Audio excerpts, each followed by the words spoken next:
자, 반갑습니다. 유경훈 전문가입니다.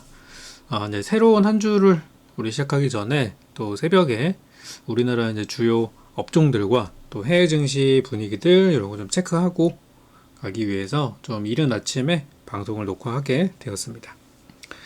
자, 요거는 지난주 목요일 날 저녁 방송에서 제가 나왔던 내용들을 좀 일부 짚고 가려고 하는데요.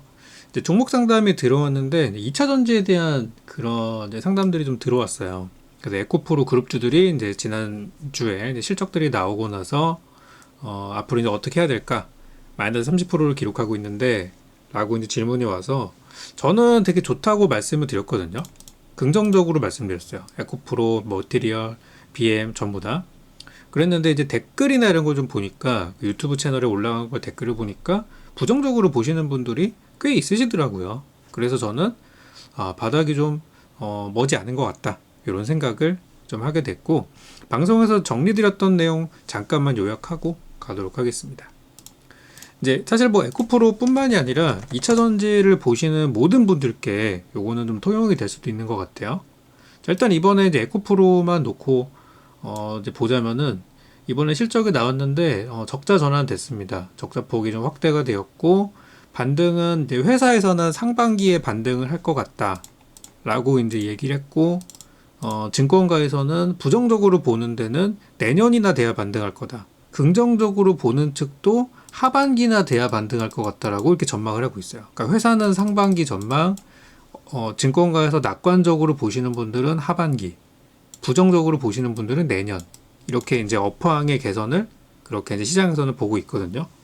그래서 오늘 이제 그때 이제 목요일 방송 나가서도 에코프로에 대해서는 어떤 추세적으로 지금은 최악의 상황을 지나가고 있는 딱 그 상황이다까지만 말씀을 드렸고, 여기에서 더 상황이 좋아지려면은 실적 개선이 나와줘야 되는데, 그게 일단 다가오는 1분기 실적을 우리가 확인을 해야 돼요. 그래야 뭐 좋아진다 나쁜다를 확인할 수 있지, 신뢰를 잃어버린 기업이다 보니까 증명을 하지 못하면 이런 거는 돈이 들어오기가 좀 어렵습니다. 그래서 기술적인 반등 정도만 나올 것 같다 이렇게 말씀드렸고, 기술적 반등이라는 거는 뭐 데드캣 바운스라는 표현으로 쓰기도 하죠. 죽은 고양이도 한 번은 뛰어오른다. 그래서 그런 부분으로 일단 전략을 좀 세워드렸었어요. 그래서 에코프로의 경우는 이번에 어찌 보면은 최악의 실적이 나올 거라고 이미 예상을 했었는데 그대로 나온 거예요. 그러면은 회사가 더 이상 이제 망할 것 같으면 주가가 빠져야 되는데 안 빠지잖아요. 이게 중요한 거거든요. 오히려 실적 발표가 나오는 화요일 날 이후로 주가는 조금이지만 올랐습니다. 심지어 목요일 날에는 좀 반등하는 시그널도 나오기도 했었어요. 물론 이제 금요일 날 다 던져버려가지고 잘 가지는 못했지만, 그래서 저는 이제 에코프로를 갖고 계신 분들 중에서 아까 이제 신청하신 분들은 마이너스 30%라고 하셔가지고 이분은 사정이 굉장히 좋으신 분입니다라고 말씀드렸어요. 왜냐하면 대부분 마이너스 80에서 90이신 분도 계실까요? 수치가 그렇게 나오진 않겠네요. 대부분 뭐 신용으로 사셨다면 나올 수도 있어요. 하긴 뭐 이전에 저거 되겠구나. 로스컷이 나오겠네요. 근데 뭐 대부분이 70% 80%가 대부분이기 때문에 30% 마이너스면은 저는 충분히 복구될 겁니다 그렇게 말씀드렸거든요. 이 정도 반등은 나와요. 여러분들이 생각하셔야 되는 게 이제 3월달이 되면은, 그러니까 이거는 방송에서 했던 얘기는 아니에요. 방송에서는 이 얘기를 이제 하지 못하고 지나갔는데, 여러분 생각하셔야 되는 게 뭐냐면 현재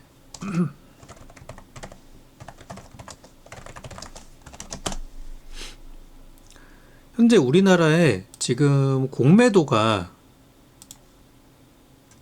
전체 종목에 대해서는 공매도가 되지 않고 있고, 특정 그 종목들만 공매도가 되고 있는 거 다 아실 겁니다.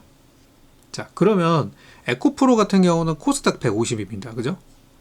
그럼 코스닥 150 기업들이랑 현재는 코스피 200에 있는 기업들 도합하면은 350개죠. 전체 우리나라 2,000개가 넘는 종목 중에서 이 350개가 되는 종목만 현재는 공매도가 가능합니다. 자, 그런데 3월달이 되면은 뭐 어떻게 바뀌냐면 모든 종목에 대해서 공매도가 열릴 예정이에요. 그러니까 지금은 이 코스닥 150과 코스피 200 쪽으로 가는 거는 되게 잘 가고 못 가는 거 되게 못 가고의 그 양극화가 엄청 심한 이유가 지금 공매도가 저쪽으로밖에 되지 않기 때문인데 3월 달이 되면은 모든 종목으로 공매도가 가능하게 될 예정입니다. 그리고 또 한 가지, 대체거래소. 대체거래소라는 게 있어요. 최근에 아마 증권사 같은 데서 뭐 문자나 이런 것들이 막 공지 날라올 거예요. 대체거래소가 열리거든요. 대체거래소가 열리면은 이 시총 상위주들, 얘네들 있죠? 얘네들 위주로 먼저 거래가 진행이 되고 중소기업이나 잡주 같은 거는 거래 안 돼요. 대체거래소 일단 대형주부터 시작하거든요. 자, 정리를 해보자면 제가 이 종목에 대해서 좋다고 말씀드린 거는 지금이 최악의 상황임에도 불구하고 의외로 주가가 버티고 있다는 게 첫 번째 이유였었고요. 바로 이제 수급이라는 부분들 그리고 현재 주가의 어떤 기술적인 부분으로 말씀드렸던 거고, 여기 이제 매수 매도하고 있는 수급을 살펴보면은 누가 사고 있냐면 외국인들 열심히 사고 있어요. 이 파란색이 외국인이거든요. 외국인이 언제부터? 여기 한 12월 달 1월 이때부터 악재 나오고 나서부터, 그러니까 작년 연말에 연초에 분이 안 좋을 때부터 외국인들 계속 사고 있어요. 그리고 지금 기관들은 좀 줄여나가고 있고 뭐 그런 상황이에요. 그러니까 외국인들은 뭔가 지금 냄새를 맡고 여기도 공략을 들어갈 수도 있다고도 볼 수 있는 거거든요. 그런 부분들. 그래서 일단 첫 번째로는 지금 바닥이 어느 정도 형성이 되고 있다.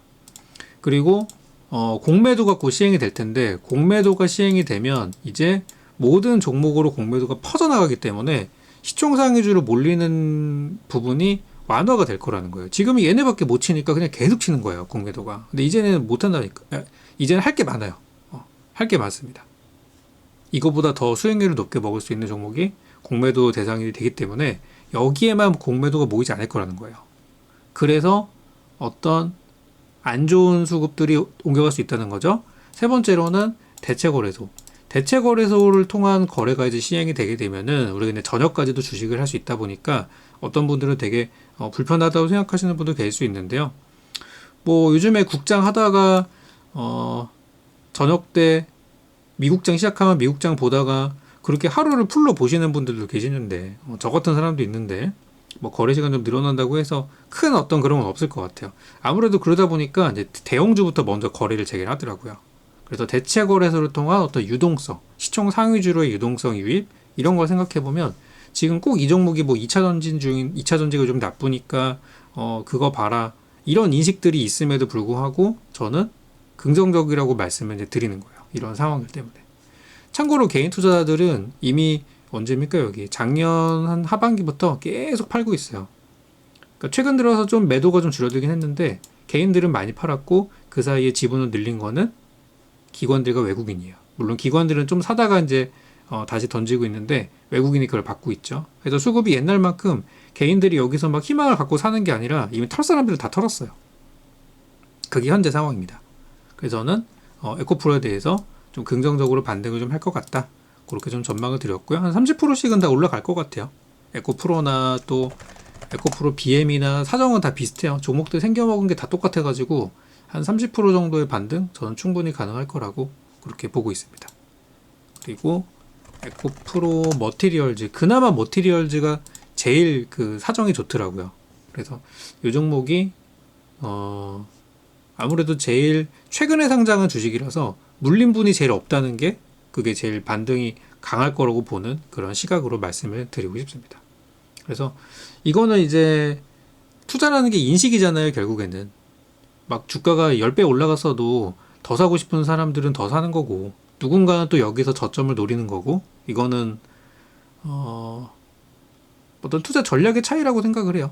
저평가주를 노리시는 분들은 이럴 때 이제 진입을 하는 거겠죠. 그래서 2차전지 보유하신 분들은 지금 파는 것보다는 조금 더 끌고 가시면은 좋은 결과가 있을 것 같다. 그렇게 정리를 좀 드렸습니다. 자, 다음으로 말씀드렸던 거는 이제 AMD, 이제 미국 주식도 제가 상담을 하다 보니까 AMD도 이제 진단이 들어왔었어요. 그래서 AMD에 대해서는 이번에 실적이 나오고 나서 시장의 기대치를 충족시키지 못했기 때문에 주가가 좀 빠집니다. 그렇게 설명을 좀 드렸었고, 어느 정도의 좀 반등은 나올 것 같다. 그렇게 설명을 좀 드렸습니다. 한번 볼까요? 지금 미국 주식, 미국 증시에서 AMD 주가 어떻게 됐나? 자, 보면 살짝 올라왔죠? 제가 이거를 목요일에 상담드린 거기 때문에 목요일 저녁 살짝 올랐고, 금요일도 살짝의 추가 상승이 나왔습니다. 최근에는 보니까 이 AMD에 대해서 뭐 증권가의 목표치를 좀 다운시키는 경우들도 있고, 여기 보면은 실적은 컨센서스에 부합을 했으나 데이터 센터 부분에서 좀 실망을 했다. 그런 식으로 이렇게 이야기들이 지금 나오고 있는 상황이에요. 거기다가 이제 데이터 센터라는 게 그 중국이 딥시크에 대응하기 위해서 미국에 있는 기업들은 계속해서 투자를 유지하려고 하는 그런 부분들도 있어서 저는 지금이 어쨌든 뭐 최악의 상황을 지나가고 있는 그런 부분이라고 말씀을 드리고 싶어요. 그래서 매수하신 가격까지는 한번 그래도 올라오지 않을까 그렇게 설명을 좀 드렸었는데 잘 되셨으면 좋겠습니다. 그래도 미국장 주식이잖아요. 기술적으로 보면은 지금 딱 어떤 차트상의 지지선, 뭐 월봉상의 60선 이런 것들은 좀 지나가는 구간이고 주봉 차트에서는 어느 정도 좀 추세가 좀 깨진 상태인데 되돌림 정도로 이해하시면 될 것 같아요. 되돌림 정도로. 그리고 AMD가 실적이 막 뭐 엄청 적자가 나오고 이게 아니에요. 잘 나왔어요. 잘 나왔는데 예상치보다 적게 나왔다는 게 문제이지 실적 자체가 문제가 뭐 심하게 있진 않습니다. 여기 최근에 이제 AMD에 대해서 이제 번스타인에서 그 의견을 좀 제시한 걸 보니까 칩 재고 과잉 문제를 겪을 가능성이 있다. 그리고 4분기 CPU 출하량이 PC 출하량보다 많았다. 그러니까 많이 이제 출하를 했는데 이것들이 팔리지 않고 재고로 쌓여 있을 수 있다는 거죠. 그런 것들. 그래서 과잉 출하 주기로 접어드는 것이 좀 우려스럽다. 그리고 AMD가 인텔로부터 상당한 시장 점유율을 빼앗고 있음을 시사하고 있다. 그렇지만 격차가 전적으로 AMD의 제품 우위라고 단정짓기는 어렵다. 이렇게 이제 보고 있는데 저도 이제 한 1년 정도 된 것 같아요. 1년 전부터 인텔 거 쓰는 사람보다 AMD를 쓰는 사람이 좀 많아지고 있다고 하더라고요. 그러니까 뭐 게임이라든지 좀 고사양을 하는 사람들은 AMD로 많이 갈아탔다고 하는데 인식은 인텔이 더 좋죠.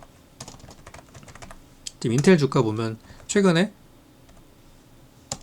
주가가 꽤 올라오다가 살짝 이제 조정을 받고 있는 상태인데 인텔이 이제 그 메이드 인 아메리카 그 트럼프 정부에서 미국에서 공장을 가지고 미국에서 생산한 반도체, AI 반도체를 더 이제 육성하겠다는 얘기가 나오고 나서 메이드 인 아메리카 그런 기업으로 바닥에서 이제 반등을 했는데 AMD는 사실 작년에 인텔이 죽을 때 반사이익을 얻었던 부분도 있었죠. 물론 그 뒤로는 같이 올락을 좀 했습니다만 AMD는 현재 매물대는 한 뭐 아까 이제 143달러 정도 매수했다고 하셨는데 그 구간까지는 넘어갈 것 같아요. 뭐 중간에 좀 힘든 구간은 좀 있어 보이긴 합니다만 그래서 이것도 뭐 지금이 최악의 상황은 지났다 그렇게 설명을 좀 드렸었습니다. 증권가에서 보는 목표치도 한번 볼까요?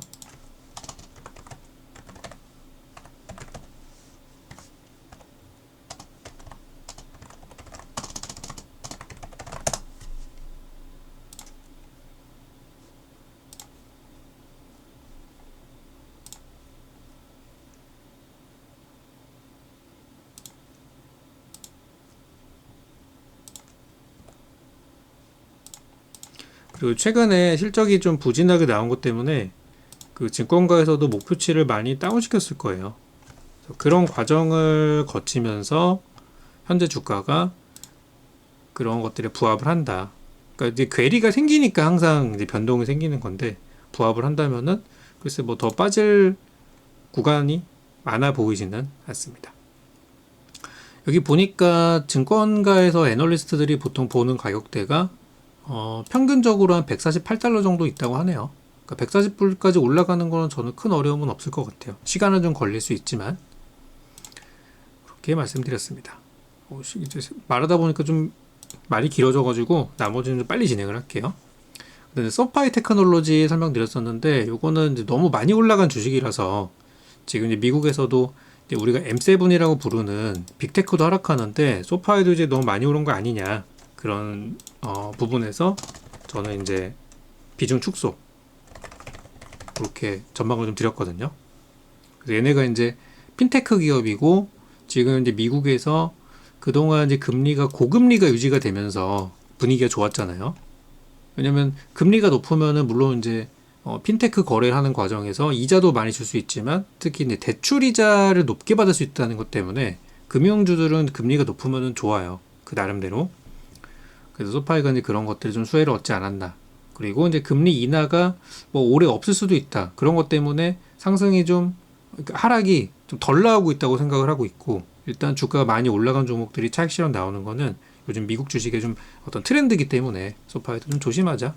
차익 실현 챙기시면서 보자. 그렇게 전망을 좀 드렸습니다. 올라가더라도 한 15달러 정도에서는 매물이 있을 것 같다고 말씀을 좀 드렸어요. 보유하신 분들은 참고하시면 좋겠고요. 마지막으로 이제 테슬라에 대해서는 이번에 실적 나오고 어쩌고저쩌고 하는 과정에서 이제 많이 빠졌었다가 이제 기술적 반등 나오는 거죠. 기술적인 반등이 이제 나오고 있고, 테슬라에 대해서는 지금 볼까요? 주가가 이제 위험한 구간에서 일단 살아나긴 했어요. 여기 이제 주봉 차트 보면은 주봉 20선이 진짜 중요하거든요. 제가 그 주봉 차트에서 유일하게 20선만 노란색으로 진하게 그려놓은 이유가 있는 게, 이 진짜 의미가 있는 선이라 해서 그래요. 아래에 있을 때는 넘어가기가 그렇게 힘들지만 한번 넘어가기 시작하면은 이렇게 효자예요, 효자. 지지선이거든요. 그래서 딱 그 구간에서 이번에 툼에 나오고 저감에서 들어가서 이제 위험한 상황에서 일단 1단락은 지나간 그런 상황이라고 볼 수가 있겠습니다. 그래서 최근에 이제 테슬라 쪽에서 나온 얘기가 그 일론 머스크의 어떤 그런 발언이라든지 그런 것들이 좀 리스크가 되고 있고, 또 여기 지난번에 뭐 카더라라고 나왔던 건데 테슬라의 그 사이버 트럭이 그 미국 국방부 쪽으로 들어갈 수 있다는 내용이 있었는데 테슬라에서는 부인을 했다고 합니다. 국무부 쪽으로 계약한 거에 대해서. 그러니까 이런 건 좀 아쉬운 부분이죠. 사실 이거는 호재가 될 수 있었던 건데. 그래서 테슬라의 경우는 일단 6월 달에 나오는 자율주행 로보택시의 성과에 대해서 아직 시장에서는 기대를 하고 있는 상황이고요. 저는 일단 400달러 위쪽에서는 매물이 많다고 보고 있고, 지금 차트에서도 그렇게 이야기를 하고 있죠. 그래서 400달러 이상 가기 위해서는 자율주행의 성공이 반드시 필요하다고 보고, 현재의 상승은 그 정도까지만 나올 수 있을 것 같다고 그렇게 전망을 드렸습니다. 자, 그리고 이제 파트론은 마지막에 이제 간만에 또 한국 주식이 들어와서 또 진단을 좀 드렸었고요. 파트론에 대해서는 이번에 그 회사가 지금 주가 많이 빠져 있고 지금 주가는 잘 가고 있죠. 저도 방송에서 좀 긍정적으로 말씀을 드렸는데요. 이번에 실적이 나온 거를 좀 봤을 때 재무 상태가 연간 기준으로 보면은 현재 역대 최대는 아니지만 그래도 3년도보다는 24년도가 좋았어요. 그리고 실적이 좀 괜찮아지고 있다. 근데 이제 문제가 뭐냐면 25년도와 6년도 실적 전망이 그렇게 좋지가 않거든요. 이미 2019년도에 전성기를 지난 종목이에요. 영업이익이 아직도 그때 1,000억 원 한번 넘어가고 나서부터는 못 가고 있잖아요. 특히 이제 코로나 겪고 그 한번 증시가 한번 펌핑이 됐었을 때 21년도 그때 700억 기록하고 아직 근처에도 못 가고 있어요. 그러니까 이 회사는 지금 피크를 치고 약간 떨어지던 그런 부분이었었는데, 저는 이 회사에 대해서 좋게 보고 있는 부분 하나 말씀드린 게 뭐냐면 배당을 그래도 꼬박꼬박 준다는 거예요. 주주 환원을 하고 있다는 거거든요. 흔히 말하는 밸류업이라는 거고, 그런 부분을 저는 높게 좀 평가를 했어요. 왜냐면 외국인 투자자들은 밸류업을 하지 않는 기업은 안 사요. 외국인들은. 걔네 입장에서는 주주 환원 정책이라는 게 되게 익숙한 거기 때문에 가장 기본적인 게 주주들한테 얼마나 이 수익을 마진을 공유하느냐가 관건이거든요. 이거 안 하는 기업이 우리나라 너무 많은 거고, 이거 하는 기업 쪽으로 외국인들은 투자를 합니다. 그래서 파트론은 보통 이제 뭐 스마트폰이나 폴더블폰 이런 거 나올 때 삼성폰 이런 거 잘 되면은 같이 좀 반짝하는 종목인데요. 저는 이 회사가 뭐 적자 회사는 아니에요. 그렇다고 해서 적자 회사는 아니고, 회사 지금 유보율도 있고 부채 비율도 어느 정도 관리가 되고 있고 영업이익률은 좀 별로지만 또 제조업인도 어쩔 수 없죠. 그래서 그나마 꾸준히 배당을 주는 좀 밸류업적인 성향, 이런 걸로 봤을 때 저는 지금 나쁘지 않다고 생각을 하고요.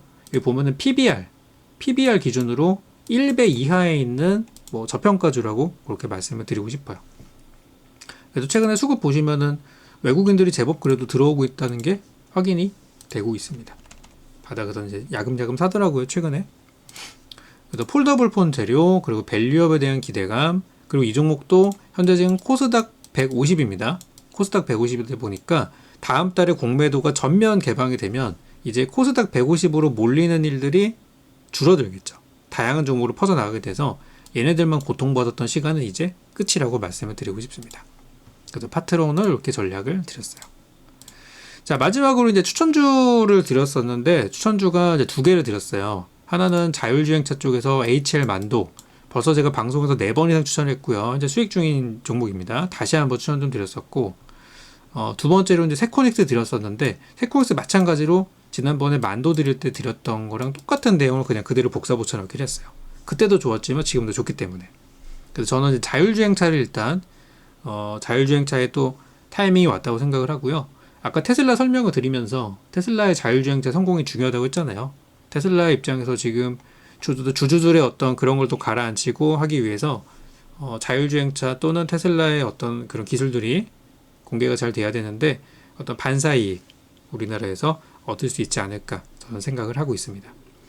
그래서 세코닉스의 경우는 국내 카메라 렌즈 쪽에서는 1등 기업이고요. 스마트폰에 들어가는 거, 또 자율주행차에 들어가는 거 보시면 되겠고, 우리나라 카메라 렌즈 쪽에서는 자율주행차 쪽이 아니라 이게 자율주행차, 우리나라 자동차 회사 쪽에서는 대부분의 기업들이 세코닉스 걸 사용을 하고 있다고 합니다. 그리고 과거에 또 엔비디아를 공급했던 적도 있었고요. 세코닉스가 지금 기대되는 거는 전장 매출이 85% 넘어가기 시작했다. 그러니까 이제 전체 매출에서 스마트폰보다는 자동차 쪽으로. 왜냐면 자동차에 카메라가 더 많이 들어가니까 단가가 더 비싸고, 그래서 전장 매출이 늘어나기 시작하는 것도 이제 사실상 자동차 기업으로 보시면 될 것 같고요.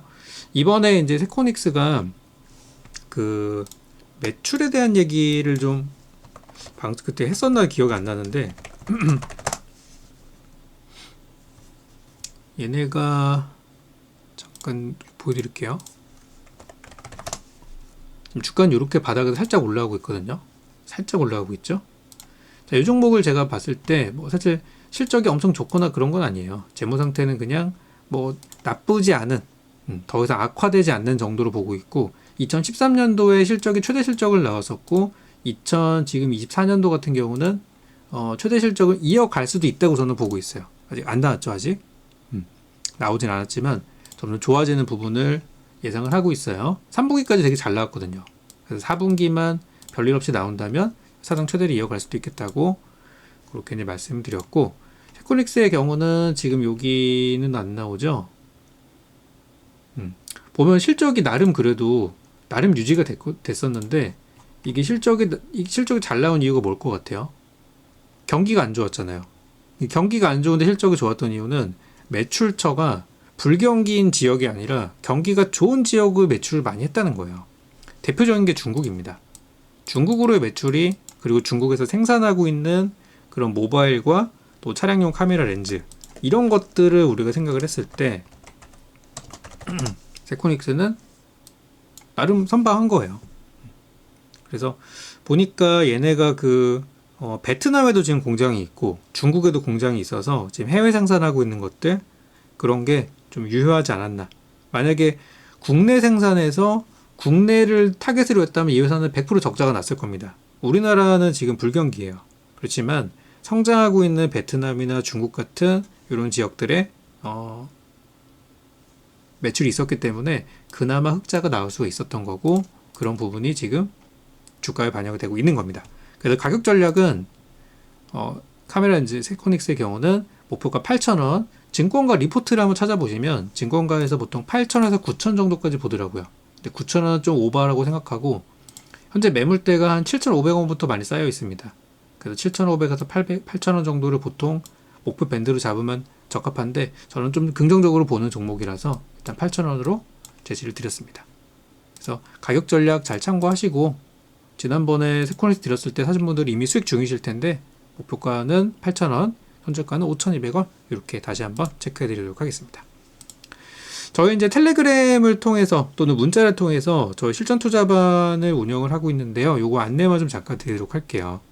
제가 이제 방송을 나가서 요즘 제가 방송을 주 3회 나가고 있습니다, 여러분들. 그쵸?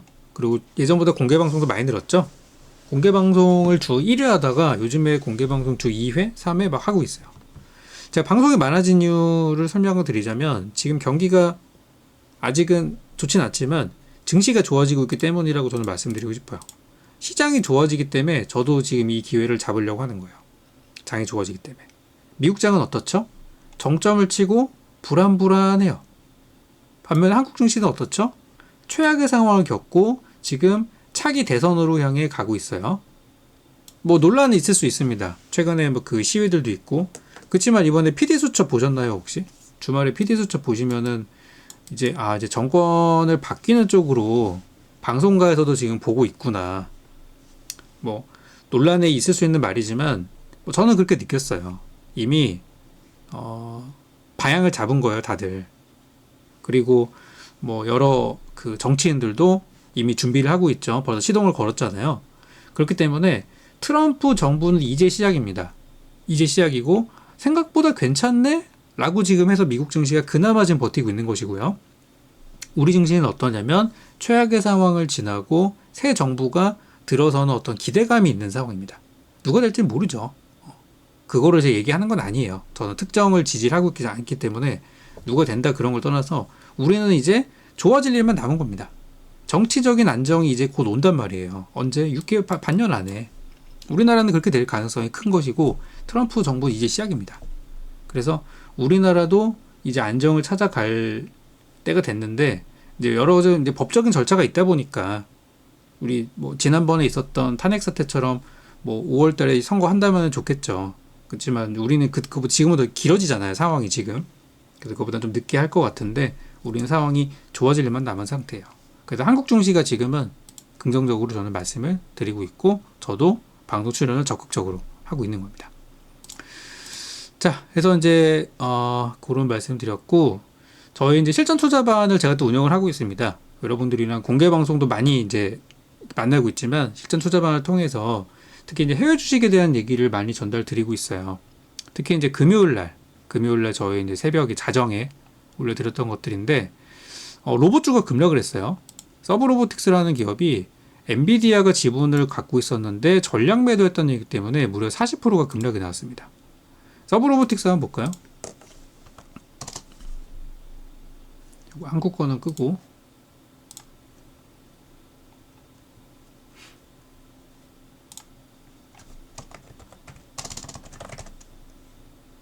자, 서브로보틱스가 장중에 44%까지 빠졌다가 39월에도 끝났어요. 그래서 이것 때문에 지금 급락을 했어요. 안 그래도 신고가가 가나 싶었었는데 이게 참 미국 주식이 무서운 거거든요. 얘네는 하한가가 없어요. 하한가가 없어서 뭐 정말 재수 없으면 하루에 막 이렇게 반토막이 나기도 하고요. 정확하게 반토막 났죠. 그리고 이번에 그 위라이드 같은 경우는 몇 프로 올랐습니까? 140%가 올랐어요. 이런 일들이 일어나는 게 미국 주식이고 요거에 대해서는 제가 정보를 다 드렸죠. 저희 텔레그램에는 장 전에 이미 개장하기 전에 엔비디아가 이번에 13F 보고서는 이 회사가 보유하고 있는 그 포트폴리오를 공개하는 겁니다. 미국 증권거래소에 보고를 하게 되어 있어요.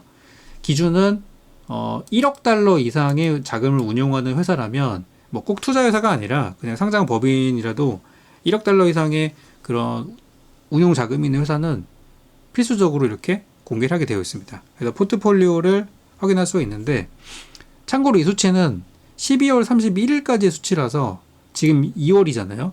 그 사이에 변화가 됐을 수도 있어요. 그러니까 이거는 2달 전의 수치입니다. 사실 내부자가 아니고 나서는 알 수 없는 정보지만 어쨌든 2달이 지난 상태라도 이렇게 보고서를 통해서 우리는 알 수 있고요. 13F 보고서를 제출하는 마감 기한이 이번 금요일이었어요. 근데 어떤 기업은 좀 빨리 발표하는 데도 있는데 엔비디아가 이제 거의 막날에 발표를 한 거죠. 그래서 엔비디아가 IT 반도체 기업이죠. 암의 지분을 64에서 44%로 줄였다. 그렇지만 여전히 비중은 1등이에요. 엔비디아가 제일 많이 갖고 있는 기업입니다. 그리고 네비우스라는 인공지능 기업과 위라이드라는 기업을 이번에 신규 매수를 들어가게 되면서 개장 전에 위라이드는 벌써 90% 이상 점프를 하고 있었고 네비우스 역시도 급등을 한 걸로 확인할 수 있었어요. 참고로 네비우스라는 이 회사는 인공지능 기업인데 이번에 조지 소로스의 소로스 캐피탈에서도 인수한 게 확인이 됐어요. 신규 매수. 그래서 좀 잘 보셔야 될 것 같아요.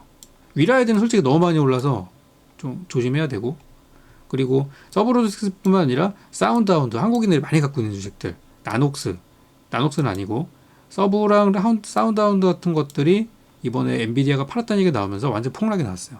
그러니까 이런 것들을 저는 저희 텔레그램을 통해서 말씀을 드리고 있습니다. 전달 드리고 있고요. 그래서 요즘 해외 투자하시는 분들 많으신데 같이 하시는 분도 많으시죠? 그런 분들께 좀 도움이 됐으면 좋겠습니다. 앞으로 제가 해외 주식도 추천을 따로 할 거예요. 이쪽도. 그리고 이제 투자대가 레이달리오의 브릿지워터 쪽에서 이번에 역시 이제 12월 31일 기준입니다. 그 뒤로 바뀌었을 수도 있지만 S&P 500 ETF 스파이를 겁나 많이 샀다. 반면에 워렌 버핏은 스파이를 좀 줄였다고 하더라고요. 이 스파이는 티커 번호입니다. S&P 500 ETF의 그 티커 번호예요. 그리고 신규 매수로 테슬라랑 서비스나우 같은 것들을 샀다. 아마 이런 것들이 테슬라 주가 반등에 좀 영향을 주지 않았을까. 그리고 이제 신재생에너지, 비스트라나 컨스텔레이션 에너지도 비중을 좀 늘렸었고, 비중을 늘렸는데 포트 내 비중을 좀 줄였어요. 그리고 레이달리오는 뭐 헤지펀드 성향이다 보니까 빅테크 비중을 다 줄였어요. 작년에. 이미 얘네는 냄새를 맡은 거예요. 헤지펀드가 좀 빠르거든요, 그런 것들이. 그래서 실제로 12월 31일 기준으로 이전 3분기 보고서에 비해서 빅테크 비중을 줄였다는 건데, 저는 괜찮은 판단인 것 같아요. 왜냐면, 자, 엔비디아 보세요. 이미 12월 31일 기준으로 줄였다고 한다면은 그 뒤로 엔비디아가 좋지 않았잖아요. 그럼 여기서 이미 줄인 거예요. 3분기 대비 4분기 줄인 거니까 뭐 이게 언제쯤에 줄였다는 거죠. 그러면 거의 정점을 잘 판 거예요. 그러니까 전략 매도 아닙니다. 비중을 줄였다는 거고. 테슬라도 1월부터 별로죠. 이미 이 가운데 다 판 거예요. 비중 축소. 다 팔았다는 얘기 아니라 비중 축소. 또 마이크로소프트도 이쯤에 판 거예요. 나름 괜찮은 선택을 한 겁니다. 애플. 기가 막힙니다. 애플 진짜 기가 막혀요. 여기서 팔았다는 거예요. 괜찮죠? 알파벳이 그나마 조금 더 갔어요. 조금 더 갔지만 그래도 여기서 팔았다고 치면은 잘한 거예요. 나름. 최고점은 아니지만 우리는 머리는 아니지만 어깨에서 판 거예요. 메타. 요거는 배 아플 수도 있죠. 메타는 좀 배 아플 수도 있어요.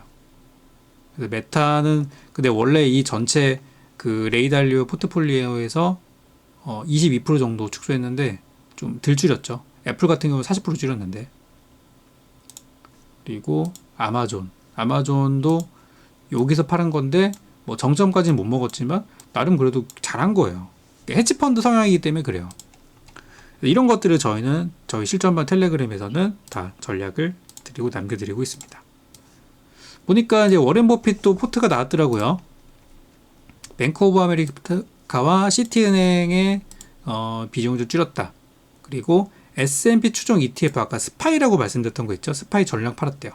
이 얘기는 뭐냐면 워렌 버핏 역시도 미국 증시가 하락할 수 있다는데 베팅이 들어간 겁니다. 이미 작년부터 워렌 버핏은 현금 비중을 역대급으로 가져가고 있고 채권 투자한다는 얘기가 들려왔어요. 그냥 검색하면 딱 나오는 내용입니다. 이미 작년부터.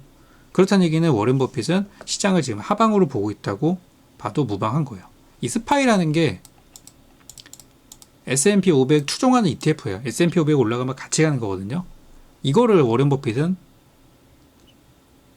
전략 매도를 했대요. 전략 매도. 이제 시장 떨어진다 라고 보는 겁니다.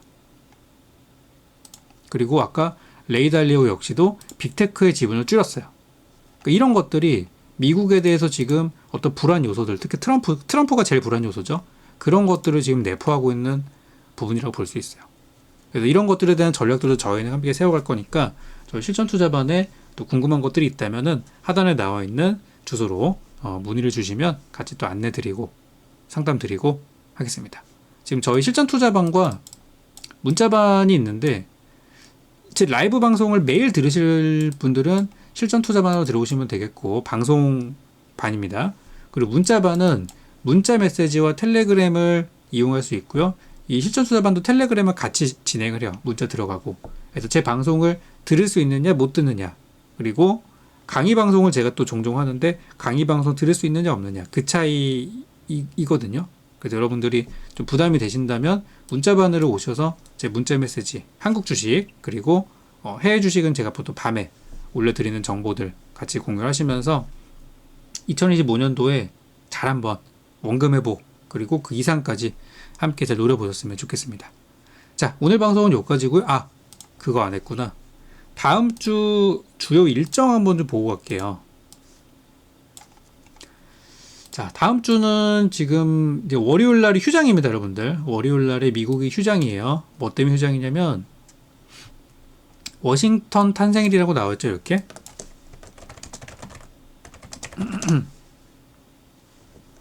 워싱턴 탄생, 조지 워싱턴 탄생일로